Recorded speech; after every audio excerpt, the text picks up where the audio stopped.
Hello, everybody. My name is Jacob, and welcome back to the Epileptic Gamer Podcast. This is the first game review that I think I've ever done. And honestly, I think it's a good time to do it. Now, I feel like this may become a series. I don't know for certain. It really depends on how well this episode does. So if you want to see more of this episode, let me know in the comments. I'm going to put a poll on YouTube, and you can go on the YouTube channel, vote yes or no. But as for now, let's focus on Life is Strange, shall we? Life is Strange Double Exposure is decisive, to say the least. Not as decisive of Life is Strange 2, but it is definitely up there when it comes to gaming, because everybody's favorite punk rock girl, Chloe Price, is not in the game. She's only mentioned. And that led to a lot of unsavory comments that happened towards some of the developers that happened to get bullied off of Twitter.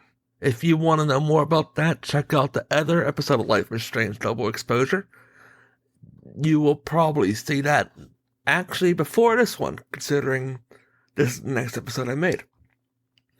So, before we get into everything else, I want to give you a little bit of a backdrop.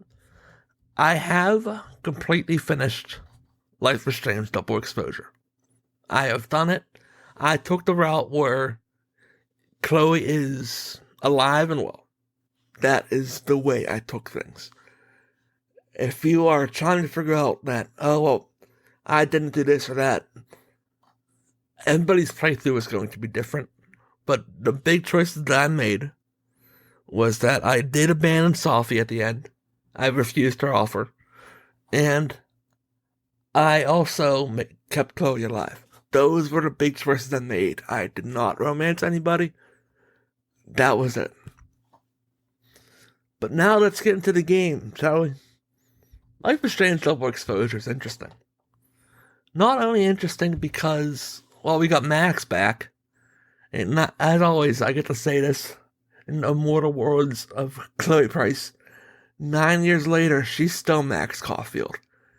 Hannah Tell, boy does she shine. That's the good thing about it. I say this episode's going to be the good, the bad, and the unacceptables of this game. And I mean that. The good, Hannah Tell has not skipped a beat. She has not lost anything. She still got it. I am convinced that she could carry this entire franchise on her back. She got to completely shine. Episode 5 was out there, but the way that she recorded some of her lines, like especially the lines that had some trauma based to it, it was perfect. You cannot ask for a more perfect performance than what Hannah Tell gave you. And I think being Max one more time, hearing Hannah Tell voice Max one more time, it was extremely cool. Not only extremely cool, it was extremely validating for the gamers, in my opinion. For the gamers that grew up with Life is Strange 1. There hasn't been that many games that hold a candle to Life is Strange 1, or in the Life is Strange games in like true colors in Life is Strange 2. You name it, even before the storm. There's not a whole lot of games that can hold a candle to it. And this one, I can arguably say, even though it is the lowest on Metacritic when it comes to at least being critics-wise, I feel that it is one of the strongest when it comes to performance. Hannah Tell, I'm tipping my hat to you. Take your flowers, because you nailed it. That was an amazing performance by Hannah Tell to be Max Caulfield, and I think we probably shouldn't have expected anything less. She loves that character. She said it in an interview that she loves being Max. And if they really are sticking by the fact that Max is going to come back, expect this to get better. I can see Life is Strange going down the road of maybe we're going to start seeing characters intersect with their powers. That's where we get to the bad parts of this game. The characters aren't memorable. I went through a lot of the game, and I legitimately said to myself, oh yeah, she's in the game. Like, there's a girl named Diamond, and her main motivation is become president of this big club that is equivalent to the Vortex Club, called the Abraxas Club. Real original. Now, that's her main motivation. You don't see her for a long time, then all of a sudden she's there. It's like, oh yeah, you're in the game. I completely forgot you're a thing. That's what was bad about this game. In Life is Strange, at least of all the other characters, to all the other games, you recognized that, I remember this, you knew who Jed was, you knew who Ducky was, you knew Steph, you knew everybody, Ryan, you knew everybody in True Colors. In Life is Strange 1, you knew who Chloe was, you knew who Rachel was, you knew who Joyce was, you knew who everybody was. Double Exposure doesn't have that. In my opinion, Double Exposure didn't. It suffers from bad writing. I mean, not bad writing to an extent that it can't be recovered. I feel like the gameplay had a great idea. It gets to the point where I could definitely tell Chloe wanted to be in the game. They tried to get Chloe in the game. And, because there's a few voice lines. The best way I can say it is this. There are voice lines that suggest Chloe was in the game at one point. Then they removed her. I can definitely see that that's where it came. I forget there was a voice line that said, I haven't used my power in 9 years. And then suddenly she starts using it again. That line never got brought up again. Why? It makes no sense for her to completely drop everything. Why, if you're not going to use your power in years, then you're going to start using it again? That kind of tells me from the start that maybe at the beginning of episode 1, they did have a game plan of that they were going to introduce Chloe. They were going to bring her back into the fold. And then somewhere down the line, on the development line, they just scrapped her. That is the bad thing about it. You can see where the holes are in the development cycle. As for what everything else is going on with Chloe and everything else, Chloe being out of the game isn't bad. I think it was necessary, but the amount of times that she was mentioned kind of tells me that this was the way of, yes, she was supposed to be in the game. They didn't find a way to put her in the game. So it was just like, well, how do we do this? Oh, we had the text messages. That was kind of the cop-out. I wasn't a fan of that. And long story short, the way they treated Chloe, it wasn't anti-Chloe. If you go on Twitter, people are going to call this the worst game of all time. It's not. This game is not anti-Pricefield, which is Chloe and Max being together. It is not that. Life is Strange has always been a coming-of-age story, where Max is slowly figuring out. And another comment as well, Max never learned anything from Life is Strange 1. That's also untrue. I think the way they wrote it made it seem like she didn't learn anything. But no, she's learned stuff since Life is Strange 1, that the powers come with the price. And she lost Chloe because of her powers. That was the price. She has learned that. And she even drops the line that I even lost my And she wants to say Chloe, but it's still hard of a memory for her to take point of it. The way they wrote it made it seem like, oh, she didn't learn anything, but she did. It was the writing, the way they handled Chloe and the powers, especially with the storm. I don't want to know what caused the storm. I don't. That was the Glory of Life is Strange 1.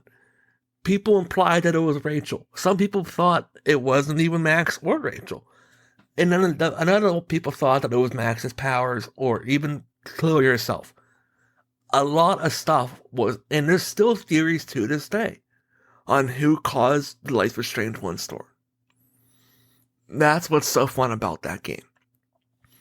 You look back at it and you're just like, oh, what caused the storm? Double exposure doesn't do that. And that's where we get into the unacceptables. The unacceptable fact is this. You could have fixed it, and they didn't. They explained the powers. They explained why Sophie has her shape-shifting powers. They explained a whole lot more than they really needed to. We don't need to have a backstory on why.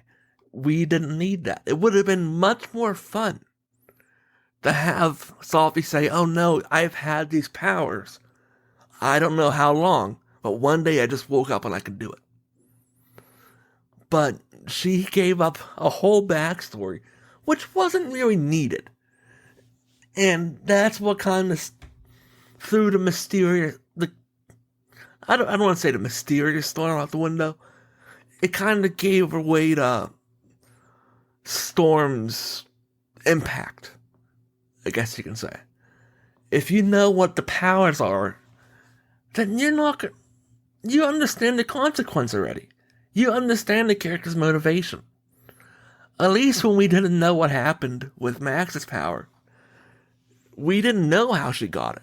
That's why we didn't know how the storm started. We still don't know how that storm started. Now, that's where I think it's unacceptable. You should not have explained it. I'm saying unacceptables because they could fix it. I did not put I was going to do unexcusable, but that shows a fine line that, no, you can't fix this. I'm using unacceptables as a fact that they can fix this down the line. Something that I am very curious of is, when it comes to unacceptables, is the ending. For some reason, Sophie treats herself like a god. She literally says to Max, and I'm quoting her here, we are not like other people. We have powers. I don't have to tell my people how the world fucking works. That's an exact quote from the game. She is treating herself like a god because she has powers. I don't think that's... First off, she showed no signs of that the entire game. She showed maybe some cracks here and there, which kinda had me even thinking, I don't fully trust this girl. Like, when she comes back, you could tell that something's off with her. Especially with the way she talked to Max when he first saw her again. They kinda has that, maybe she is not exactly who we think she is type of scenario.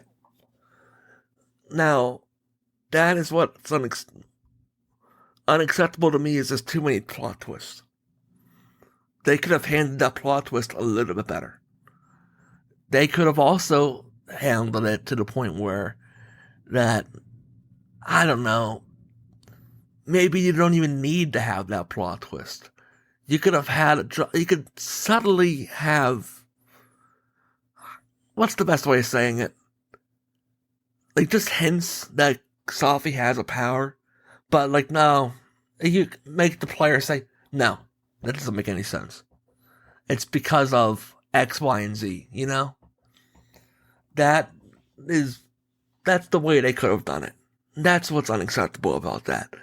You cannot just explain a power and expect the player to go along with it. That kind of killed it for me. Don't get me wrong, I love double exposure. I do. But the ending is just flawed. I loved the idea of them going into the storm. And you see Blackwell Academy again. And so much more. Part of that felt like fan service. It really did. At the same time, another part was just like, it's cool to see Life is Strange 1 again.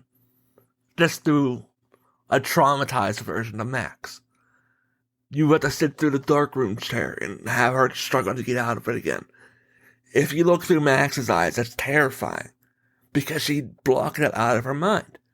That was cool to see. And that was actually the one part of the game where I was even like, okay, that's brilliant writing, because Max is... And again, that's where I put that in the good category. The good writing is where they showed Max being traumatized. And how they show her trauma. That is good writing. And Hannah Tell nailed it home. If there was bad parts, it wasn't really on her. The unacceptable? The romancing Vin guy. That is just completely non-Max in any way.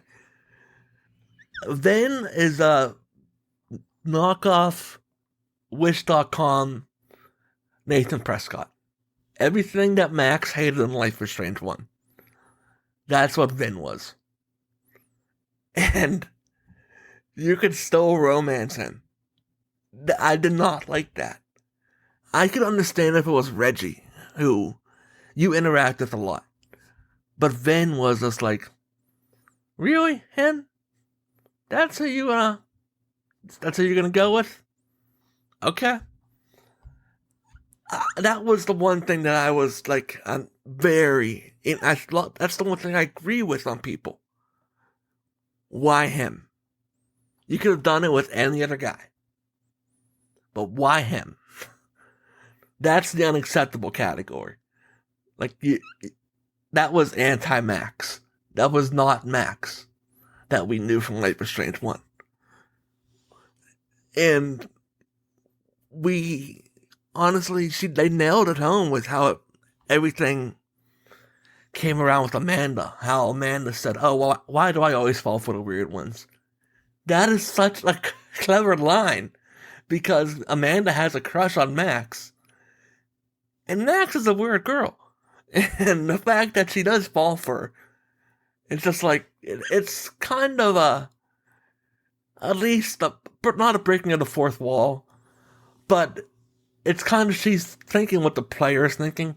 Why do all these people fall for the weird ones? And it's kind of I don't know, not an inside joke, but it was kind of funny to at least hear a computer acknowledge that. So that was just, that's like I don't know, that's on a good and bad scale. I just thought that was funny to see it.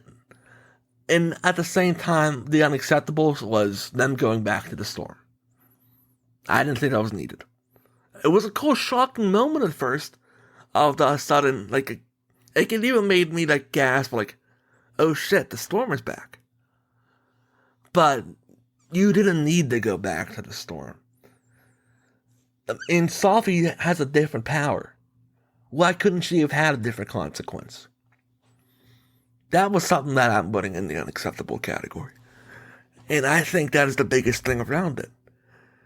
You're going to have a new game with a girl that has not one power, but she can shapeshift to anybody that she met.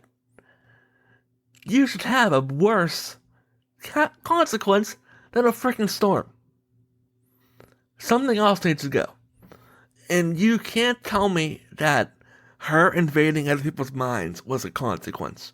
No, we solved that in like 10 minutes, which is another thing I don't like. I'm going to put that in the bad. I don't think that's unacceptable. I just kind of think that was them needing to use the double exposure feature for categories in the photographs. They kind of need to use that. And because it kind of felt like out of the way. But yeah, I think the way that they just went about this game, some choices are questionable, some choices are great, and some choices are just damn ugly, especially with the Vin romance. That is not Max. That's not something Max would do. And apparently also she punches a cop. I didn't realize this until recently. I found a clip online that she punches the detective. Okay. That's definitely something new. Go Max. I'm Team Max on that. But I'm not going to put that in unacceptable. I'm going to put that in the bad category. Just because that is a little out of character. But then again, this has been 9 years since the first game. So maybe she did kind of develop I don't want to be messed with kind of attitude when she's around Chloe. Like maybe Chloe taught her that. It's like, here's how you can defend yourself type of situation. We don't know what happened between Life is Strange 1 and Double Exposure when it comes to Max and Chloe. Which is why I kind of give them the break of the breakup. Well, I tried saying that 5 times fast. But yeah, I'm giving them a break when it comes to the breakup of Max and Chloe. We don't know what happened in those 9 years. A lot of shit could have happened. And Max even drops the line, I forget what photo it was, but she says, I remember the city, but the main thing I remember is the fight after we took this photo. So, it goes to show that a lot of shit has happened on the road since Life is Strange 1 and Double Exposure. So people need to calm down on the whole, they broke up Bryce Field. They're doing a sequel. They said Max Caulfield will return. So Chloe's probably coming back, folks. If anything, I kind of am happy looking at it that Chloe's not in the game, because it wasn't Chloe's voice, Ashley Birch's voice. It was the voice that did Before the Storm. And I'd rather have Ashley Birch, the original Chloe, come back, just like Hannah Tell came back with the original Max voice, and knock it out of the park, than have Before the Storm's voice. That's just me. Overall, what score do I give this game? I want to give this game an 8 out of 10. There are flaws in the story. I definitely can see why people are mad at it. If you want to refund it, it is your money. Have at it. Oh, one more unacceptable. They made us pay $80, and I am the first one to admit that I was stupid to do it. You paid $80 to buy costumes that you never get to really use.